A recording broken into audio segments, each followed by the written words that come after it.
공중파 방송국의 PD님을 모셨습니다. 저는 MBC 스포츠 플러스에서 스포츠 PD로 일하고 있는 이석태라고 합니다. 인기 있는 프로를 많이 연출을 하셨어요. MBC 출발 비디오 여행 연출을 하셨고 이거 모르는 사람 있나요?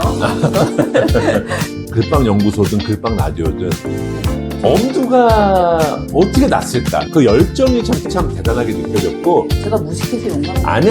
무식하면 근데 이게 좋아요. 용감하시면 저를 이끌어 주셔야 돼요. 알죠? 보시려고 틀어놓으신 분들도 잠깐 눈 뜨시고. 봐야 돼. 우리 엄마가 아닌데도 너무 무서워. 원래 우리 엄마가 제일 무서운 건가요? 네.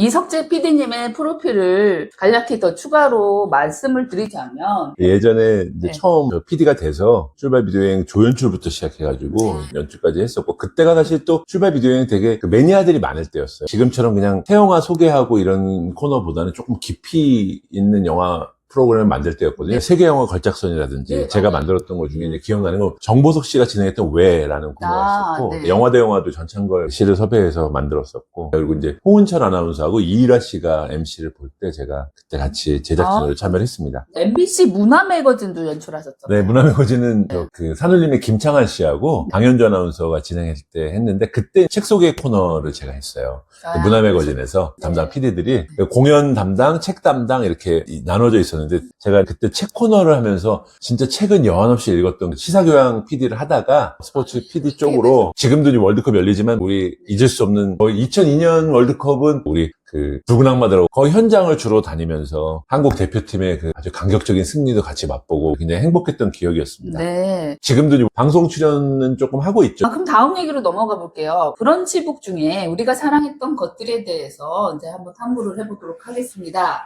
거기 표지 사진을 보면 미친 PD님의 총각실장 맞나요? 대학 때 사진이고, 그 우리가 사랑했던 것들은 어떤 이야기를 담아보게요? 그 시절의 이야기죠. 제가 네. 그렇게 사랑했던 시절. 그 시절이 이제 우리가 찬란했다고 했던 그 젊었던 시절. 한 25년 전, 6년 전 그 사진을 올렸던 거는 누구한테나 마찬가지겠지만 그 시절이 제일 저한테는 굉장히 찬란했던 시절이었다. 그리고 지금 돌이켜보면 저는 사실 그 시절이 훨씬 낭만이 있었던 것 같아요. 우리가 들었던 음악들, 또 우리가 갔던 곳들, 네. 지금처럼 막 커피 전문점이 아니라 진짜 우리는 네. 카페에 갔잖아요. 가서 3시간씩 얘기를 하고 또 음악을 듣고, 그 전철에 타면 책을 읽고 신문을 읽는 사람들, 10분, 20분 기다리는 건 또 아무것도 아니었던 시절. 그래서 그 시절을 한번 회상해 봤더니 제가 좋아했던 것들의 대부분이 그 시절에 집중해 있었더라고요. 음악도 가장 좋아했던 시절이 그때 시절이고. 네, 매 회마다 정말 가슴을 치는 아티스트들에 대한 이야기를 다루셨는데, 그러면 김현식이나 김광석, 유재하까지 이렇게 뛰어난 재능을 가진 아티스트들이 좀 빨리 돌아가셨잖아요. 근데 왜 이렇게 빨리 우리 곁을 떠나는지 모르겠습니다. 이들의 음악이 지금 들어도 진짜 너무 훌륭한데, 지금 이 새 아티스트들을 생각하면 어떤 느낌이 드세요? 근데 사실 보면 진짜 김현식, 김광석, 유재하도 참 아깝지만 문학이나 뭐 예술이나 그림이나 우리한테 정말 깊은 감동을 줬던 뛰어난 천재들은 일찍 다 세상을 뜨는 것 그렇죠. 같아요. 그래서 참 인간적인 생각으로는 굉장히 아쉽고, 그런데 네. 저는 그런 생각을 가끔 해봐요. 그러니까 이게 조금 에너지를 너무 많이 폭발해서 써서? 되게 진부한 얘기지만 이런 사람들 때문에 인생은 짧고 예술은 길다라는 말이 나온 게 아닌가. 네. 그리고 저는 또 어떤 생각을 하냐면, 예를 들어서 그 김현식이나 김광석이나 유재하 씨 같은 사람이 인생의 가장 찬란한 시기 살다가 가신 분들이잖아요. 네. 사실은 20대, 30대, 40대 이렇게 네. 그 세상을 떴으니까 그들의 그 가장 찬란한 것이 가장 빛나고 있을 때 세상을 간 것이 아닌가. 그래서 그래서 우리한테는 더 아름답지 않을까요? 네, 더 찬란하고 네. 아름다운 모습만 보이는 게 아닌가, 그런 생각을 한번 해봅니다. 네. 브런치북으로 쓰신 것 중에 그때 우리를 미치게 했던 이라는 브런치북을 좀 다뤄볼게요. 이 브런치북에서 제일 강렬한 에피소드가 13회에서 15회까지 3회분에 걸쳐서 연재된 디트로이트 습격 사건입니다. 이거는 또 어떤 사건인지. 그때 우리를 미치게 했던은 미친 이야기의 후속편이거든요. 제가 그래서 요거는 약간 그 끝하고 처음은 좀 의도를 했어요. 네. 그 끝은 아까 알리 이야기로 끝났잖아요. 네. 세상의 부조리함과 차별과 억압, 싸운 사람. 그리고 그때 우리 미치게 했던의 시작 역시도 인종차별에 저항한 이야기로 시작했거든요. 블랙파워 솔루트라는 사건인데, 네. 1968년 멕시코 올림픽에서 200m 금메달을 딴 토미 스미스와 동메달을 딴 존 칼로스라는 두 선수가 시상식에서 검은 장갑을 끼고 두 손을 딱 이렇게 들면서 흑인 인종차별에 항의했던 네. 그러면서 막 IOC가 발칵 뒤집혀지고 징계하고 막 난리가 났던 사건인데 네. 사실은 이 이야기를 왜 처음 했었냐면 네. 알리는 흑인으로서 우리의 권리를 찾기 위해서 뛴 거잖아요. 네. 근데 그 사건은 이 토미 스미스와 존 칼로스도 중요하지만 2위 시상대에 있던 사람이 훨씬 중요했어요. 피터 노먼이라는 호주 출신의 은메달리스트인데 네. 백인이었거든요. 근데 이 백인이 그 블랙파워 살루트에 동조를 해준 거예요. 그래서 배지를 달았어요. 그래서 이 두 흑인은 아이러니하게 그 당시에는 비난도 많이 받았지만 나중에는 흑인 인권이 성장하고 나서는 흑인 인권 운동의 영웅으로 추앙을 받았는데 이 피터 노먼은 그때 당시 호주가 백호주의라고 해갖고 네. 인종차별이 심할 때거든요. 네. 돌아가서 죽을 때까지 따돌림과 징계를 받고 사람들의 손가락질을 받고 아무것도 못해서 비참한 인생을 살았거든요. 그 사람을 대해서 너무 모르고 있는 거예요. 그래서 네. 이 민권운동을 자기는 안 해도 되는 사람인데 백인이기 때문에 안 해도 되는 사람이 거기에 동참을 해서 호주 정부가 수도 없이 회유를 했어요. 네가 블랙파워 살루트에 동참한 거는 일시적인 감정의 행동, 그건 잘못된 거라는 선언만 해주면 모든 걸 풀어주겠다. 호주 역사상 최초의 올림픽 은메달리스트인데요. 그럼에도 불구하고 그걸 끝까지 거부했어요. 내가 한 일은 내가 자랑스러운 일이고 잘한 일이라고 끝까지 거부해서 사후에 복권이 됐거든요. 호주 의회에서 피터 노먼의 행동은 영웅적인 일이라고 사과를 하고 사후에 복권을 했는데 그 이야기를 너무 몰라서 그 이야기를 쓰기 위해서 시작을 한 거고 네. 그 시리즈의 연속편으로 이 디트로이트 습격 네. 사건이 들어간 거예요. 많은 청취자 여러분들이 아시는 분은 아실 텐데 거기서 두 스타 나오잖아요. 라이벌 관계였는데 그 다음의 스토리. 그게 이제 밀리안마르 동계올림픽을 앞두고 이제 미국 네. 국가대표 선발전이 열려요. 네. 네. 토니 하딩이 사실 그 80년대 후반부터는 낸시 캐리건이라는 사람보다 앞서 있었거든요. 네. 토니 하딩이 무릎 부상을 당합니다. 이 토니 하딩의 최고 장기 기술이 트리플 악셀이라는 건데 네. 잘 아실 거예요. 김연아 트리플 악셀 결국 하진 못했죠.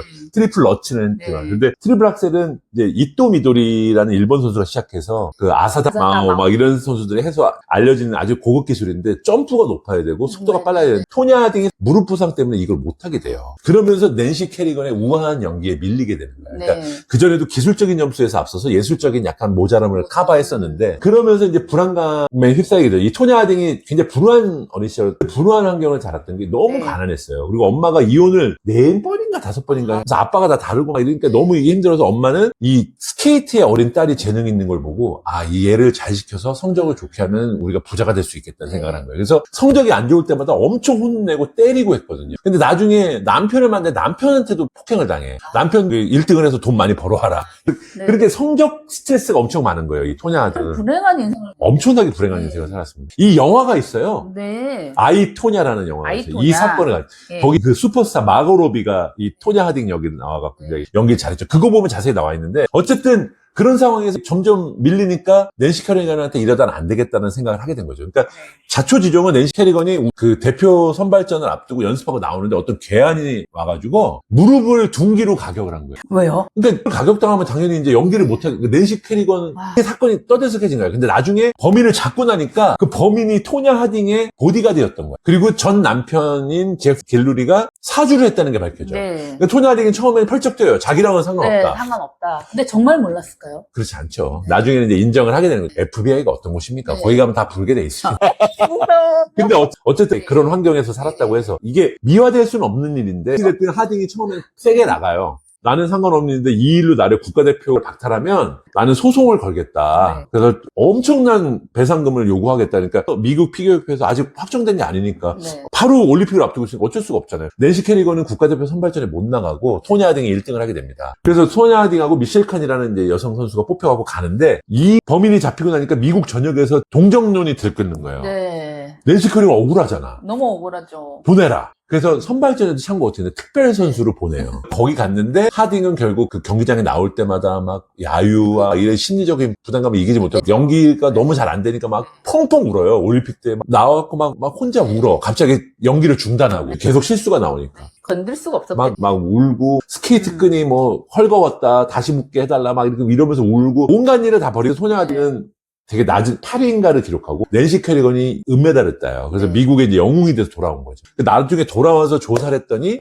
소냐 하딩도 알고 있었던 거예요. 알고 있었다. 직접 시킨 것까지는 밝히지 못했지만 그 남편이 그 보디가드 사주에서 그거 한 걸 알고 있었는데 그래갖고 토냐 하딩은 영구 징계를 당하고 그러니까 완전히 다 상반된 거죠. 낸시 캐리건은 나중에 영웅되고 명예전당에도 들어가고 이랬는데 하딩은 결국 모든 거에서 배척되고 먹고 살아야 되잖아요. 그러다 보니까 토냐 하딩의 그 악녀 이미지를 이용한 사람들이 또 나타나잖아요. 그쵸. 그래서 막 격투기 대회에 나오고 네. 이런 생활을 하다가 연락했다는 이야기입니다. 권성진가. 영화 꼭 한번 보셨으면 좋겠어요. 아이토냐라는 영화가 있는데 네. 마고로비 뭐 워낙 슈퍼스타니까 그 마고로비가 토냐 하딩 역할을 하고 그 어머니 있잖아요. 막 토냐 하딩을 몰아붙이는 앨리슨 제니가 어머니 역할을 하는데 네. 아카데미에서 상 타거든요. 여우조연상. 연기 너무 잘해요. 봐야 되겠네요. 우리 엄마가 아닌데도 너무 무서워요. 원래 우리 엄마가 제일 무서운 건가요? 예. 그러면은 디트로이트 습격 사건을 통해서 우리가 뭐 어떤 교훈을 얻을 수 있을까요? 지금 말씀하신 것처럼 그냥 드러난 거는 권선징악이죠. 사실 악한 일을 했는데 그 벌을 받은 건데 저는 그렇게 한번 생각을 했어요. 이게 자기가 사랑하는 누군가한테 어떻게 내가 대하고 있는가. 네. 하딩도 역시 어머니와 남편이라고 어떻게 보면 하딩 입장에서는 가장 자기를 보듬어주고 사랑해줘야 될 사람들이 결국 자기를 몰아붙이고 하면서 결국 이게 엇나가게 된 거잖아요. 네. 그래서 디트로이트 습격 사건에 대한 교훈은 뭐 제가 감히 네. 뭐 어떤 거를 네. 받아야 된다 이렇게 정의할 성격은 아니지만 예를 들어서 우리가 삶을 살면서 내가 사랑하는 사람들을 우리 아이한테 너무 벼랑 끝까지 공부하라 결국엔 나중에 네가 돈 많이 벌고 뭐 이렇게 강요하고 있는 것은 아닌가. 저 역시도 내 자식들한테 어떻게 했는지를 돌아보게 된 계기가 됐어요. 네. 결국은 사실 그런 삐뚤어진 마음, 성공을 향한 그런 집념, 사실 인생을 좀 가치 있게 어떻게 사느냐에 대한 그 태도의 문제이기도 한데 그 태도를 어떻게 정했냐에 따라서 그 극과 극으로 바뀌는 그들의 그 인생들을 아이러니하게 볼 수 있는 그런 거네요. 그래서 글을 쓰게 된 것 같습니다. 이석재 PD님의 글을 보면은 소재가 스포츠가 되게 많잖아요. 영화 얘기도 많고. 네. 그 주제는 사실 결국 이 인생 이야기이기도 하면서 역사에 대한 통찰이고 또 인문학이라는 생각이 드네요. 그렇죠. 많은 사람들이 글을 쓸 때 그 매개체가 있잖아요. 그렇죠. 근데 그 다 살아온 환경에서 자신의 삶의 경험을 녹아낸 경우도 있고 뭐 그림을 보면서 자기가 얻었던 것도 있을 것이고 네. 여러 가지가 있지만 저의 경우에는 이제 거기에 매개체가 스포츠와 영화였던 거죠. 특히 스포츠 같은 경우는 아까 초반에도 얘기했지만 이 자신 스스로를 테스트할 수 있어요. 그리고 자신의 욕망을 또 관철시킬 수도 있고 스포츠가 태동한 게 생존을 위한 욕구부터 해서 부에 대한 욕구, 네. 남을 정복하려는 거 네. 이런 것들이 다 인간의 욕망의 집합체거든요. 그러니까 네. 인간의 삶과는 뗄래야 뗄 수 없는 거고 현대인에서는 그걸 다이렉트로 표출할 수가 없으니까 어떻게 보면 스포츠라는 매개체를 통해서 그걸 대리만족을 하거든요. 네. 그래서 저는 그렇게 생각해요. 스포츠는 현대인의 신화다. 사실 신화가 있어야지만 우리가 동력을 많이 얻잖아요. 어느 책에서 보니까 바이킹 요새 노르웨이가 월드컵에서 잘하고 있는데 바이킹들이 더 용맹스럽게 싸웠던 네. 이유가 그들의 신화 때문이라고 그러거든요. 왜냐하면 그들이 믿는 그 북유럽 신화 중에 오딘이라는 최고의 신이 있는데 전장에서 죽으면은 발할라라는 곳에 가서 오딘과 저녁 만찬을 할 수 있는 거예요. 그래서 그래서? 전장에서 죽는 게 두려움이 없는 거예요. 그렇기 때문에 바이킹이 그 조그만 인원을 가지고도 전 유럽을 지배했던 게 그거라고 생각해요. 그 정신이 거기 딱 박혀 있고. 그렇죠. 그래서 지금은 그런 신화를 가질 수가 없잖아요. 네. 우리 현대인들은. 그렇죠. 안 믿죠. 현대인들의 신화는 바로 스포츠가 아니냐. 스포츠를 통해서 우리가 대리만족을 하고 우리가 미워했던 어떤 사람들이 또 이기고 싶은 경쟁자를 이기고 여러 가지를 다 투영할 수가 있잖아요. 스포츠를 통해서. 그래서 아마 이렇게 많은 사람들이 열광하고 있지 않나. 우리 이번 월드컵에서 홍명보의 어떤 실패를 이렇게 분노하는 것이 이 스포츠를 통해서 우리 한국 사람들이 투영하고 싶었던 것들이 많았는데 그것들이 다 안 된 부분 또 최선을 다하는 모습을 갖고 감동을 받는데 그런 게 안 된 것들이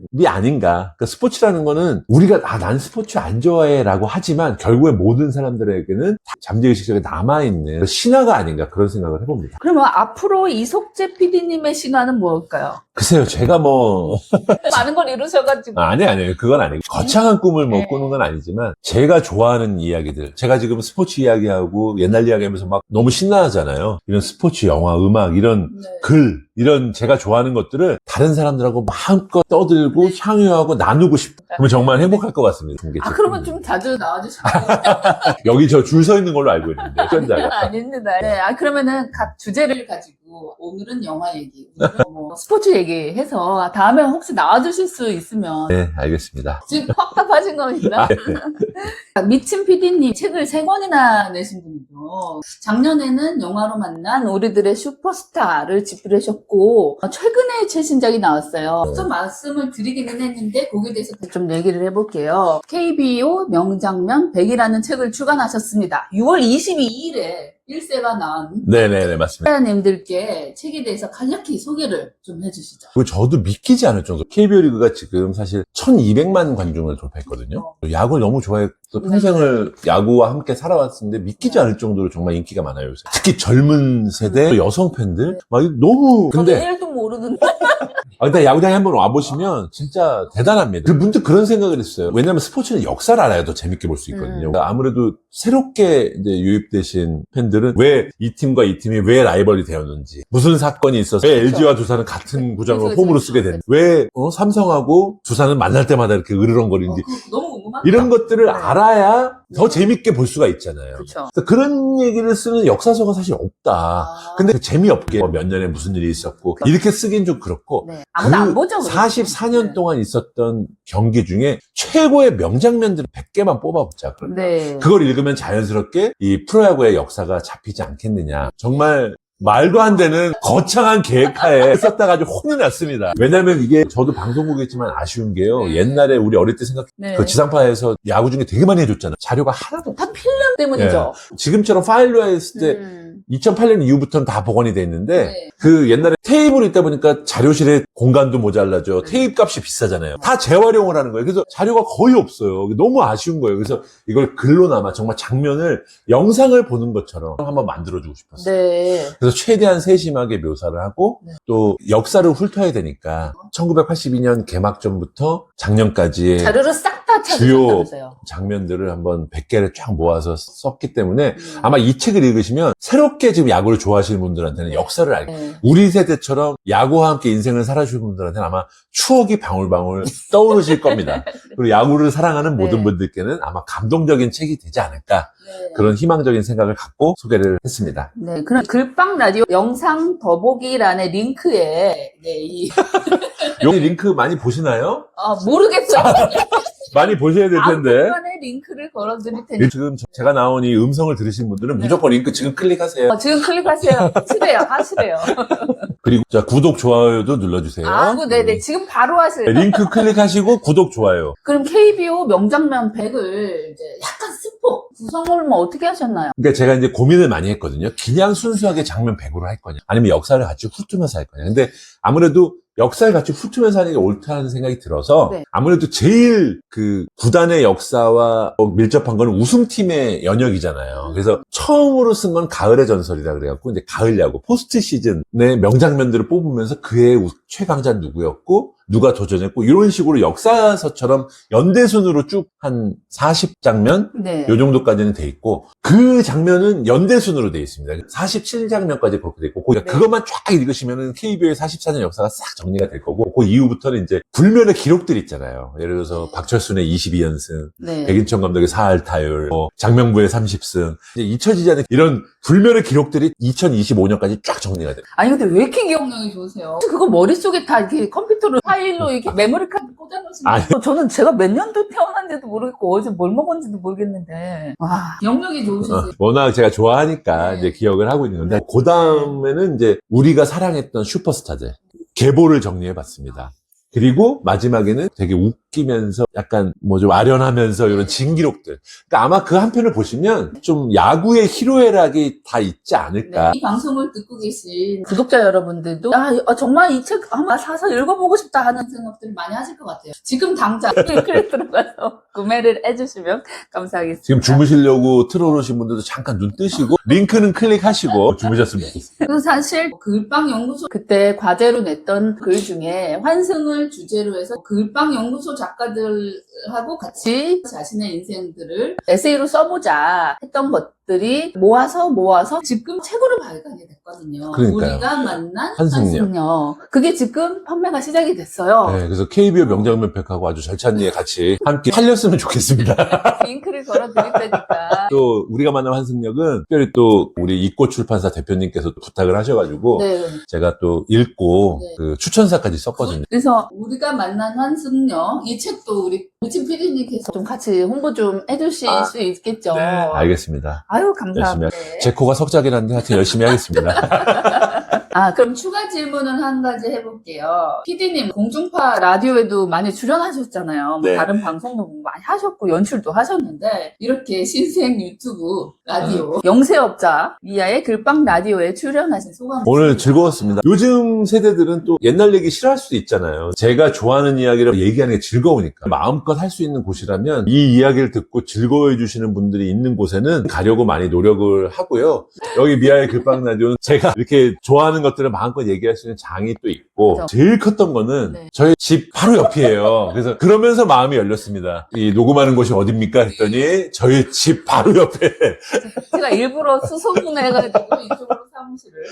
아이고, 이거 그러면 가다가 들려가지고 네. 할 수 있다. 네. 뭐 그렇게 해서 나오게 됐습니다. 이제 한 달에 한 번 고정.